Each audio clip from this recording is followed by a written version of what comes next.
వీక్షకులందరికీ నమస్కారం. జూన్ నెల 2వ తారీఖు దేవగురువైనటువంటి బృహస్పతి కర్కాటక రాశిలోకి సంక్రమణం చేయబోతూ ఉన్నారు. మిథున రాశిలో ఇప్పటివరకు ఆయన సంచరించి జూన్ 2వ తారీఖు నుండి సాధారణంగా అయితే మాసార్ధత కుజః గురుర్ ద్వాదశ మాసాని అన్నారు. అంటే గురుడు ఒక రాశిలో 12 మాసములు తన యొక్క సంచారాన్ని చేస్తారు. అసలు లెక్క ఏంటి అంటే మన పూర్వీకుల యొక్క బుర్ర ఎంత గొప్పది మీరు పరిశీలన చేయండి. గురువు మేషరాశి నుండి మొదలుపెట్టి మీనానికి వెళ్ళి మరలా మేషానికి వచ్చేటువంటి అంటే 12 రాశుల్లో ఎంతకాలం సంచారం చేస్తారు అంటే ఒక్కొక్క రాశిలో ఒక్కొక్క సంవత్సర కాలం పాటు ఉంటాడు ఆయన. 12 సంవత్సరాలు పడుతుంది అంటే మేషం నుండి మళ్ళా మేషానికి రావడానికి. ఇక్కడ సైంటిఫిక్గా కూడా మీరు అబ్జర్వ్ చేయండి. సూర్యుడి చుట్టూ గురుడు తిరగడానికి పట్టేటువంటి కాలం 12 సంవత్సరాలు. మన భూమి సూర్యుడి చుట్టూ తిరిగి రావడానికి ఎంత టైం పడుతుంది? 365 రోజులు టైం పడుతుంది. కానీ గురుగ్రహానికి ఎంత టైం పడుతుంది? 12 సంవత్సరాలు టైం పడుతుంది. అందుకనే భూమి మీద ఉండేటువంటి వాడి కాలమానానికి బృహస్పతి గ్రహం మీద ఉండేటువంటి కాలమానానికి వ్యత్యాసం ఉంటుంది. ఇప్పుడు దేవగురువైనటువంటి బృహస్పతి కర్కాటక రాశిలో ఎంతకాలం ఉంటున్నారు? 12 మాసాలు ఉండాలి. అంటే 1 సంవత్సర కాలం పాటు ఉండాలి. కానీ ఈ సంవత్సరం ఏమవుతోంది?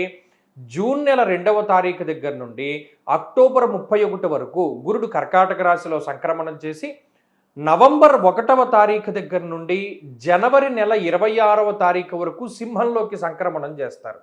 మరలా జనవరి 26వ తారీఖు నాడు కర్కాటకానికి వచ్చి మళ్ళా జూన్ నెల వరకు కూడా ఆయన కర్కాటకంలో సంక్రమణం చేస్తారు. నిజానికి చెప్పాలి అంటే ఈ స్థితిని కొంత విపరీతంగా అభివర్ణించింది పంచాంగ సరళి అనేటువంటి గ్రంథం. ఏకస్మిన్ వత్సరే జీవే రాశిత్రయముపాగతే కుణై సప్తకోటిభిః. అంటే ఒకే సంవత్సరం ముందు గురుడు 3 రాశుల్లో సంచరిస్తూ ఉంటే దానివల్ల ఈ భూమండలం మీద 7 కోట్ల పీనుగులు లేచును అనేటువంటి విషయం పంచాంగ సరళి అనేటువంటి గ్రంథంలో చెప్పారు. కాబట్టి అందుకనే మనకి ఇంధన సమస్యలు లేకపోతేనేమో ప్రకృతి వైపరీత్యాలు, యుద్ధ వాతావరణము, ప్రజలు ఇబ్బంది పడ్డము, ఇటువంటివన్నీ మొదలుపెట్టి ఏదో కొత్త వైరస్ వస్తుంది, హంటా వైరస్ అని ప్రచారం జరగడం, ఇవన్నీ కూడా ఏమిటి? దీనికి ఏంటి సంకేతం అంటే రాబోతూ ఉన్నటువంటి వైపరీత్యాలకి.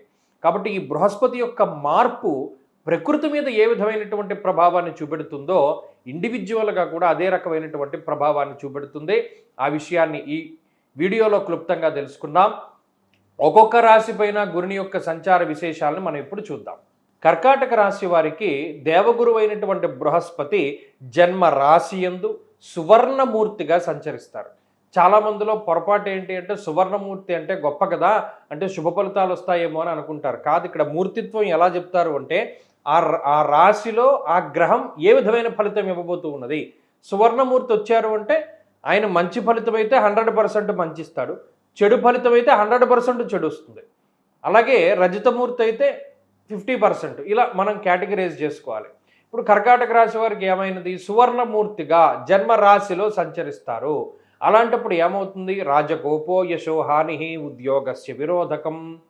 ఎందుకు? ద్వాదశాష్టమ జన్మస్థ శన్యర్ కంగారక గురుడు కానీ లేకపోతే శని కానీ కుజుడు కానీ ఈ గ్రహాలు జన్మ రాశి ఎందు సంచరించకూడదు.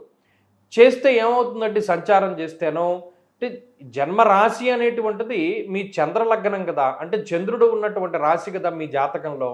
అందువల్ల మానసికమైనటువంటి సమస్యల్ని ఎక్కువ ఇస్తాయి, మానసికంగా ఎక్కువ పీడిస్తాయి ఈ గ్రహాలు. రాజకోపో ఉన్నతాధికారులతోటి సమస్యలు వస్తూ ఉంటాయి. అంటే మీ పై అధికారి ఎవరైతే వాళ్ళు మిమ్మల్ని విపరీతంగా ఇబ్బంది పెడుతూ ఉంటారో, లేదు అప్పుడప్పుడు మిమ్మల్ని కావాలని ట్రాన్స్ఫర్ చేయిస్తారు, కావాలని ఉద్యోగాల్లోంచి తీసేస్తారు, అలాగే మీ మీద లేనిపోని నిందారోపణలు చేయబడుతూ ఉంటాయి. ఎలాగోలా ఈ ఉద్యోగం మానేయాలి అనేటువంటి ఆలోచన మీకైనా వచ్చేలా చేస్తారు వాళ్ళు. అంటే పొమ్మనలేక పొగబెట్టువారు అని కొంతమంది ఉంటారు.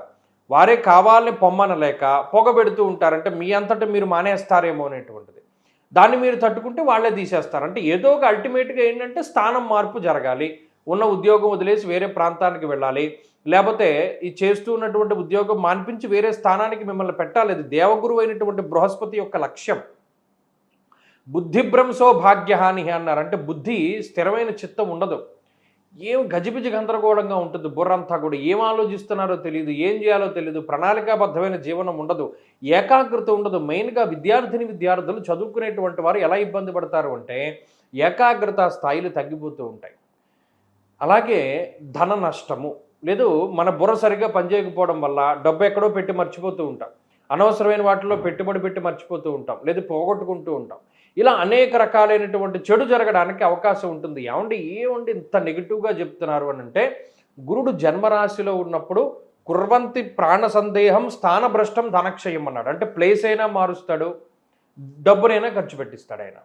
మరి ఏం చేయాలండి గురుబలం పెరగాలి అంటే? ఇది ముఖ్యమైనటువంటి విషయం. ఒకటి, మనకి అదృష్టం లేదు, టైం బాగాలేదని తెలుసుకోవడం కూడా చాలా ముఖ్యం.